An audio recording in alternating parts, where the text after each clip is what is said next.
حضرت عثمان رضی اللہ تعالیٰ عنہ جب کسی قبرستان پر ٹھہرتے تو اتنا روتے کہ آپ کی داڑھی تر ہو جاتی۔ ان سے کسی نے کہا کہ جب آپ کے سامنے جنت و جہنم کا ذکر کیا جاتا ہے تو نہیں روتے، اور قبر کو دیکھ کر اس قدر رو رہے ہیں؟ تو کہا کہ رسول اللہ صلی اللہ علیہ وسلم نے ارشاد فرمایا ہے، آخرت کے منازل میں سے قبر پہلی منزل ہے، سو اگر کسی نے قبر کے عذاب سے نجات پائی تو اس کے بعد کے مراحل آسان ہوں گے، اور جسے عذاب قبر سے نجات نہ مل سکی تو اس کے بعد کے منازل سخت تر ہوں گے۔ عثمان رضی اللہ تعالیٰ عنہ نے مزید کہا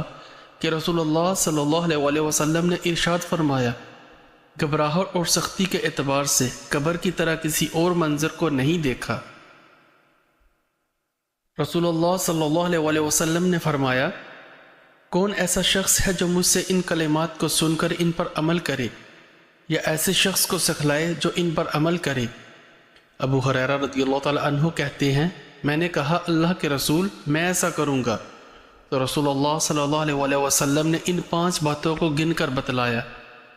تم اللہ تعالیٰ کی حرام کردہ چیزوں سے بچو، سب لوگوں سے زیادہ عابد ہو جاؤ گے،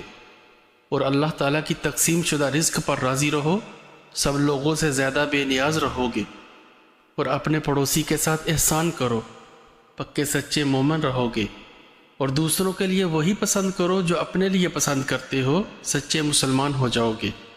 اور زیادہ نہ ہنسو، اس لیے کہ زیادہ ہنسنا دل کو مردہ کر دیتا ہے۔